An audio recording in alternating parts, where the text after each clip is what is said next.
সকাল সকাল এসে এত ডাকাডাকি শুরু করলো, এত চিৎকার চেঁচামেচি শুরু করলো যে অ্যালার্ম বাজার আগে আমার ঘুমটা ভেঙে গেছে। এই পাখিগুলোর কথা বলছি, সকালবেলা এসে এত জানলা ঠকঠক খটখট শুরু করেছে। উঠে আগে ওদের খেতে দিলাম, তারপরে চলে এসেছি ফ্রেশ ট্রেশ হয়ে রান্নাঘরে। হ্যালো বন্ধুরা, আমি লিপি চলে এলাম একটা নতুন ব্লগ নিয়ে।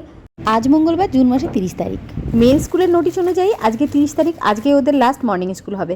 কাল থেকে হয়তো ওদের ডে স্কুল শুরু হয়ে যাবে, সেটা আরেকবার নোটিশে জানিয়ে দেবে। ওরা স্কুলে বেরিয়ে যেতেই আমি সকালে পুজোটা সেরে নিলাম। আর এই কী ধরনের লুকোচুরি আমি বুঝতে পারছি না।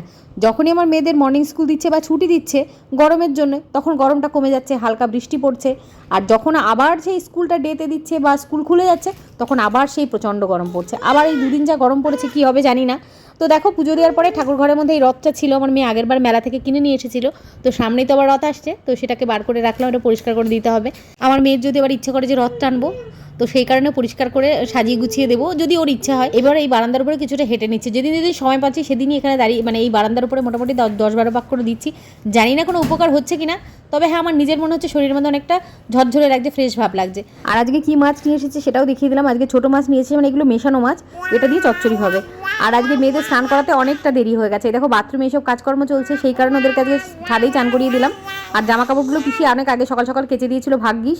কারণ আজকে আমাদের এই দেখো জলের ট্যাঙ্কিগুলো সব পরিষ্কার করা হচ্ছে। এত নোংরা হয়েছে, এত আয়রন হয়েছে জল, মানে ট্যাঙ্কিগুলোর ভিতরে কি বলবো। এদিকে দেখো প্রায় 2টোর কাছাকাছি বাজে, আমাদের কারো স্নান হয়নি, মানে বাচ্চা দুটোকে শুধু স্নান করিয়ে দিয়েছি।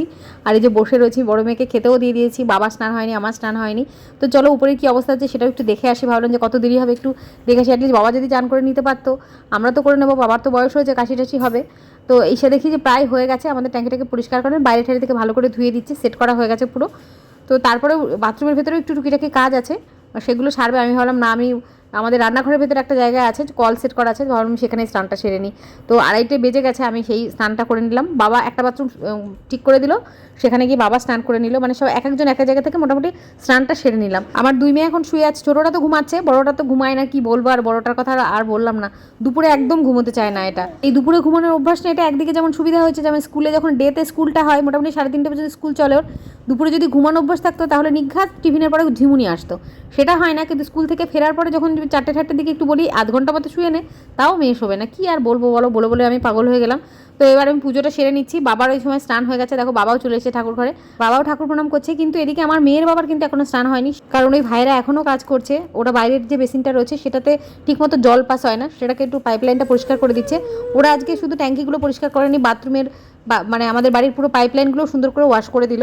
কারণ অনেক জায়গাতে না ঠিকমতো জল পাস হয় না, যেহেতু দোতলার ঘর, অসুবিধা। পাইপলাইনটা যদি ঠিকমতো ক্লিয়ার না থাকে, মাঝে মাঝে দেখবে বিভিন্ন জায়গায় জল আটকে যাচ্ছে, যেটা আমাদের হয়েছে। এই বাইরের বেসিনটাতেও সেটাও পরিষ্কার করে দিল।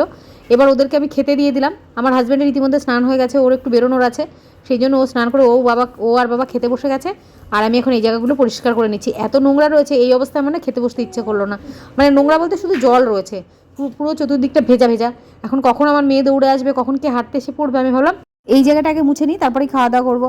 আর আজকের ব্লগটা না একদমই বড় হয়নি, মানে বেশি ভিডিও ক্লিপ নিতে পারিনি। সন্ধ্যাবেলার দিকে ভেবেছিলাম অনেক কিছু ভিডিও তুলবো, কিন্তু সন্ধ্যাবেলা আমার ছোটো মেয়েটা এত বিরক্ত করা শুরু করলো, কি বলবো। এটা কিন্তু সন্ধ্যাবেলা না, তার অনেক আগে।